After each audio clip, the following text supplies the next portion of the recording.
میرا ٹائمز میں خوش آمدید. میں ہوں آپ کے ساتھ شمس تبریز قاسمی. تمل ناڈو کے پہلی مرتبہ چیف منسٹر بننے والے وجے جوسف لگاتار حیران کرنے والے فیصلے کر رہے ہیں، عوام کا دل جیت رہے ہیں. ان کی سیاست کا جو انداز ہے، ان کا جو طریقہ ہے، ان کا جو فیصلہ ہے، وہ سیدھے سیدھے عوام پر اثر انداز ہو رہا ہے. جو سب سے زیادہ حیران کرنے والی بات ہے، کل سے تصویر وائرل ہو رہی ہے کہ جس کو انہوں نے وزیر اعلیٰ کی کرسی سے ہٹا دیا، جس پارٹی کی جگہ انہوں نے اپنی پارٹی کی سرکار بنا لی، اس پارٹی کے لیڈر سے، سابق وزیر اعلیٰ سے جا کر وہ ملاقات کرتے ہیں اور کہا جا رہا ہے کہ جوسف نے کس سیاست کی بنیاد رکھ دی ہے. کیا اتنا بڑا دل ہوتا ہے کسی نئے لیڈر کا؟ یا اس لیڈر کی بھی تعریف کی جا رہی ہے جنہوں نے خیر مقدم کیا، مبارکباد کی اور ان کو اقتدار سے ہٹایا گیا. آگے میں پوری تفصیل بتانے جا رہا ہوں. ملیشیا کے وزیر اعظم ڈاکٹر انور ابراہیم کا میسج بھی لگاتار سرخیوں میں ہے. انہوں نے تمل ناڈو کے نئے چیف منسٹر کو مبارکباد پیش کی ہے اور ایک شاندار پیغام لکھا ہے. ادھر وجے جوسف کا ایک اور فیصلہ حیران کرنے والا ہے. وہ فیصلہ ہے شراب کی دکانوں کو بند کرنے کا. تمل ناڈو کے نئے چیف منسٹر وجے جوسف نے حلف لیتے ہی تین بڑا فیصلہ کیا تھا. ایک فیصلہ تھا ان کا ہر ایک گھر کو 200 یونٹ بجلی فری دینے کا، اور حلف لیتے ہی انہوں نے سائن کر دیا تھا. دوسرا فیصلہ انہوں نے لیا تھا ڈرگ فری اسٹیٹ بنانے کا. جو ڈرگ ہے یا نشہ کی جو چیزیں پورے اسٹیٹ میں پھیلائی گئی ہے، تو نشہ کو روکنے کے لیے باضابطہ ایک ٹاسک فورس کی تشکیل دی جائے گی. اس پر انہوں نے سائن کر دیا تھا. تیسرا فیصلہ انہوں نے فوراً کیا تھا عورتوں کی سیفٹی کو لے کر کے کہ مہیلا کی سرکشا کو یقینی بنایا جائے گا تمل ناڈو میں، اور وومن کے خلاف کرائم کو بالکل بھی برداشت نہیں کیا جائے گا. اب ایک اور فیصلہ وجے جوسف نے کیا ہے شراب کی دکانوں کو بند کرنے کا، اور ایک جھٹکے میں وجے جوسف نے 717 شراب کی دکانوں کو تمل ناڈو میں بند کر دیا ہے. تمل ناڈو میں شراب کی دکانیں بہت زیادہ ہیں، اور شراب کی دکانیں ڈائریکٹ وہاں حکومت چلاتی ہے. یعنی کوئی پرائیویٹ دکانیں شراب کی نہیں ہوتی ہے، یا عام لوگوں کو شراب کی دکانوں سے فائدہ نہیں ہوتا. عوام کا نقصان ہوتا ہے، سرکار کا فائدہ ہوتا ہے. اور بے شمار شراب کی دکانیں ہیں، پہلے بھی شراب کی دکانیں وہاں بند کی گئی ہے، لیکن وجے جوسف نے حلف لیتے ہی 717 شراب کی دکانوں کو بند کرنے کا فیصلہ کیا ہے. اور جو 717 شراب کی دکانیں بند کی جا رہی ہے، یہ زیادہ تر کالجز کے پاس سے، یا اسکول کے پاس سے، مندروں کے پاس ہے، مذہبی عبادت گاہوں کے پاس ہے، یا بس اسٹیشن کے پاس ہے. تو ان علاقوں میں، ان ایریاز میں جو شراب کی دکانیں ہیں ان کو بند کرنے کا فیصلہ کیا گیا ہے. رپورٹ سامنے آئی ہے کہ 717 شراب کی دکانیں جو بند کی جا رہی ہے، تو اس میں 276 شراب کی دکانیں مندروں کے باہر ہے، چرچز کے باہر ہے. یعنی مذہبی عبادت گاہوں کے باہر جو شراب کی دکانیں موجود ہے، ان تمام دکانوں کو بند کرنے کا فیصلہ کیا گیا ہے. تمل ناڈو میں، چنئی میں مسلمانوں کی بھی اچھی خاصی آبادی ہے، لیکن مسجد کے باہر شراب کی دکان ہے یا نہیں، اس بارے میں میری کوئی تحقیق نہیں ہے. اگر آپ چنئی میں رہتے ہیں، تمل ناڈو سے تعلق رکھتے ہیں، تو مجھے بتائیے کہ جس طرح وہاں چرچوں کے باہر شراب کی دکانیں ہیں یا مندروں کے باہر شراب کی دکانیں ہیں، اور 276 ایسی شراب کی دکانوں کی نشاندہی کی گئی ہے جن کو بند کیا جا رہا ہے، کیا مسجد کے باہر یا آس پاس بھی ایسی شراب کی دکانیں پائی جاتی ہے؟ ایک اور رپورٹ سامنے آئی ہے کہ جو اسکول ہیں، جو کالجز ہیں، وہاں پر بھی 186 شراب کی دکانیں تمل ناڈو میں پائی جاتی ہے، اور ان کو بند کرنے کا فیصلہ کیا گیا ہے. بس اسٹیشن جو پبلک پلیس ہے، پبلک ٹرانسپورٹ کو استعمال کرنے کے لیے لوگ بس اسٹیشن پر آتے ہیں، بیٹھتے ہیں، کھڑے ہوتے ہیں، وہاں پر بھی 255 شراب کی دکانیں ہیں، اور ان کو بھی اب بند کرنے کا فیصلہ کیا گیا ہے. بس اسٹیشن کے پاس شراب کی دکان ہونے کا مطلب سمجھ میں نہیں آتا. لوگ بس پکڑنے آئیں گے اور وہ بس پکڑ کر گھر جائیں گے، تو وہاں پر کیا وہ بیٹھ کر یا کھڑے ہو کر شراب پیتے رہیں گے؟ عبادت گاہوں کے باہر بھی شراب کی دکانیں ہونے کا مطلب سمجھ میں نہیں آتا. لیکن تمل ناڈو میں یہ سب چل رہا تھا. اس سے پہلے کی سرکار نے بھی وہاں شراب کی دکانوں کو بند کیا ہے. ایک رپورٹ کے مطابق سال 2023 میں اسٹالن نے 500 سے زیادہ شراب کی دکانوں کو بند کیا. سال 2017 میں 3300 شراب کی دکانوں کو بند کیا گیا تھا، اور یہ تقریباً 15% کا ڈکلائن تھا شراب سے آنے والی ریونیو میں. کہہ لیجیے شراب کی جتنی دکانیں ہیں ان میں سے 15% کو بند کر دیا گیا تھا. اب سال 2026 میں بھی 717 شراب کی دکانوں کو بند کیا گیا ہے. شراب سے تمل ناڈو کی حکومت کو جو ٹوٹل ریونیو آتا ہے وہ 48,344 کروڑ کا. तो इतना बड़ा रेवेन्यू आता है हुकूमत के ख़जाने में शराब की दुकानों से और उसको बंद किया जा रहा है। अगर रोज़ाना के एतबार से नुकसान का जायज़ा लिया जाए तो 717 शराब की दुकानों के बंद करने से रोज़ाना 5 से 7 करोड़ का नुकसान होगा तमिलनाडु की हुकूमत का। लेकिन सरकार ने फ़ैसला लिया है और विजय जोसेफ का अच्छा फ़ैसला है। इस्लाम के नुक्ते नज़र से देखा जाए तो इस्लाम में शराब मुकम्मल तौर पर हराम है। शराब पीने की कोई इजाज़त नहीं है, कोई गुंजाइश नहीं है और शराब सेहत के लिए भी सबसे ज़्यादा नुकसानदेह है। और यही वजह है कि हर अक्लमंद इंसान एक दूसरे को शराब पीने से मना करता है, रोकता है। कई मरतबा लोग ख़ुद शराब पी रहे होते हैं लेकिन दूसरों को रोकते हैं और मना करते हैं कि मैंने शराब पीने की आदत डाल ली है, लेकिन प्लीज़ तुम शराब मत पियो, तुम्हारी जो सेहत है वो ख़राब हो जाएगी। और लोग नहीं मानते हैं, शराब पीने लगते हैं। कई हुकूमत के सरबराहान जेल गए शराब घोटाला में, लेकिन विजय जोसेफ ने आते ही शराब को बंद कर दिया। बिहार के साबिक़ चीफ मिनिस्टर नीतीश कुमार ने भी अपने स्टेट में शराब को बंद किया था और ये अच्छा फ़ैसला माना गया था। अब दूसरी खबर जोसेफ के हवाले से ही जान लीजिए। मलेशिया के वज़ीर-ए-आज़म हैं डॉक्टर अनवर इब्राहीम।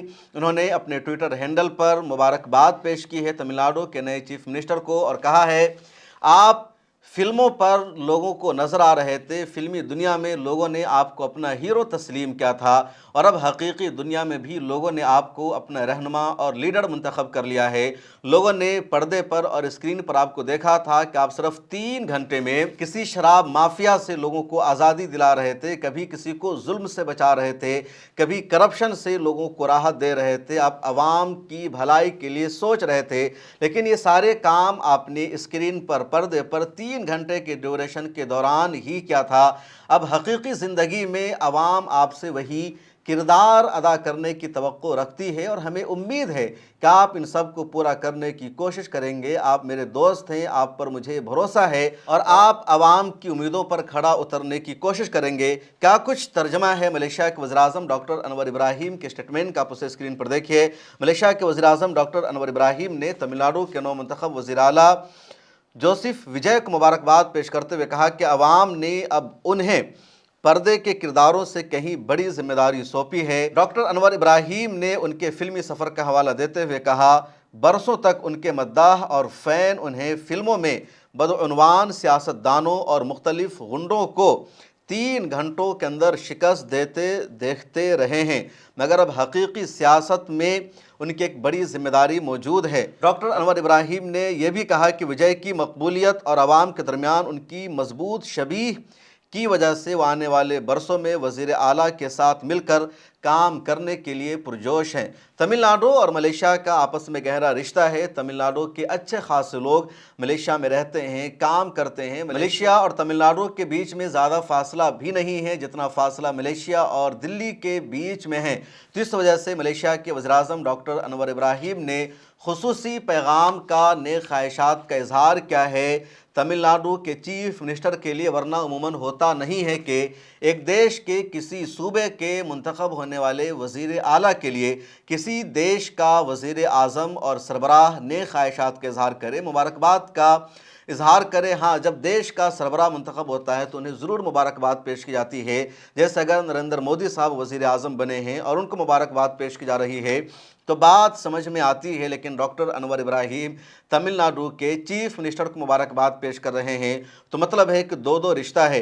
एक रिश्ता है मलेशिया का भारत के तमिलनाडु स्टेट से और दूसरा रिश्ता है डॉक्टर अनवर इब्राहीम का खुद विजय जोसेफ से। दोनों के ताल्लुकात रहे हैं और ज़ाती ताल्लुकात का भी इजहार किया है डॉक्टर अनवर इब्राहीम ने।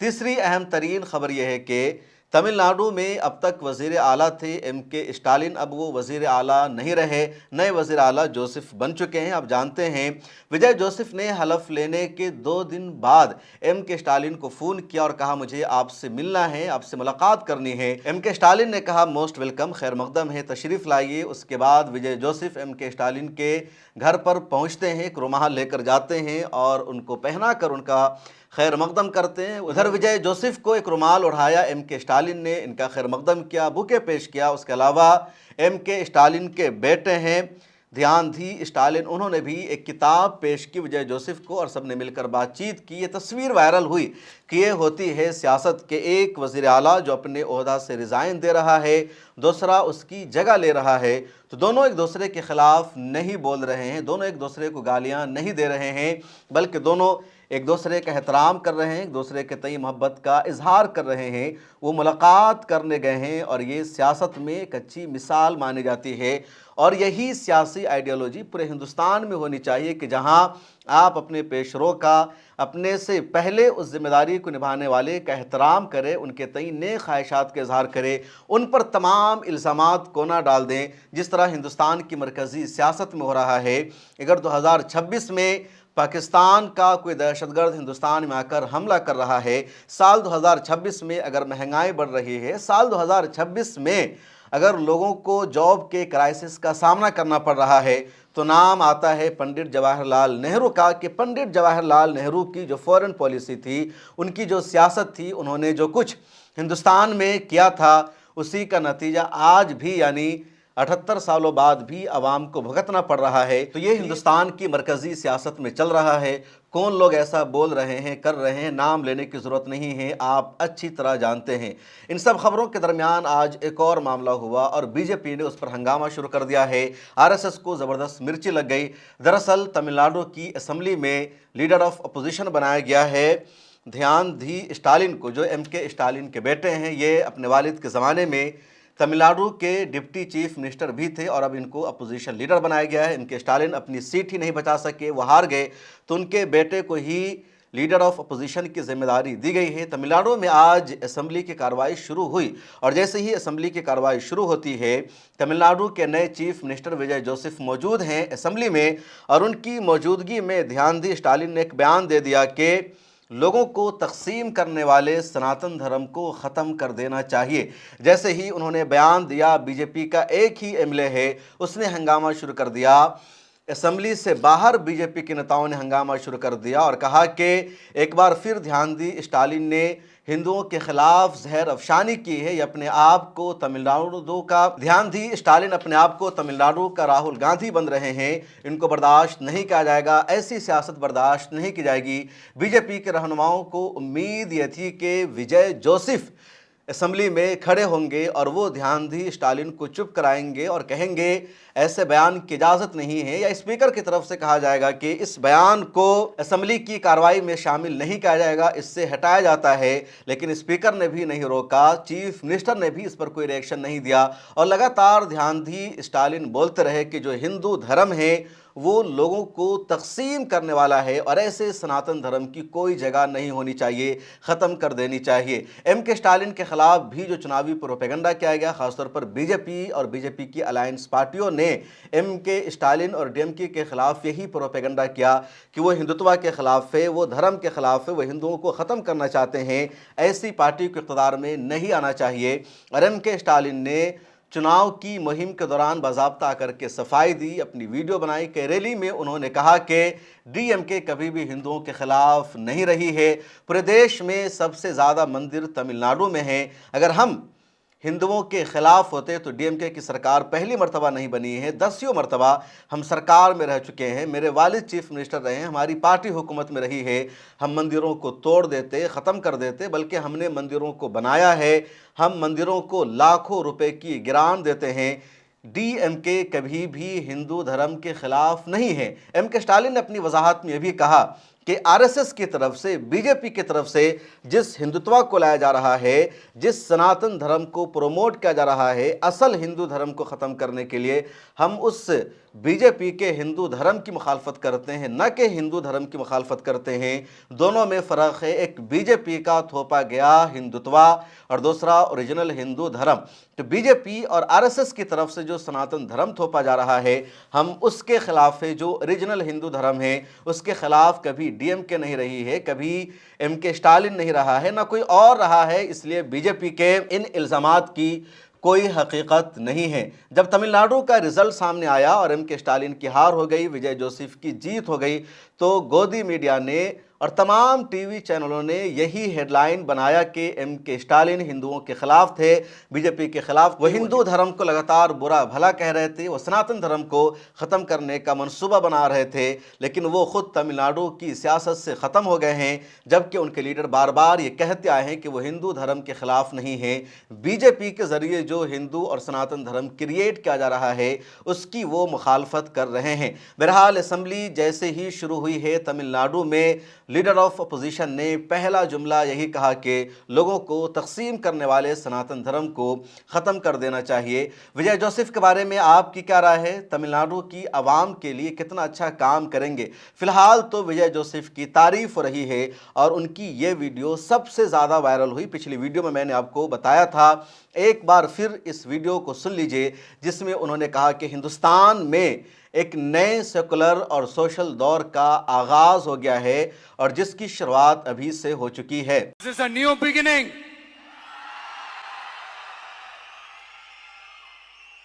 A new era of a real secular social justice starts now.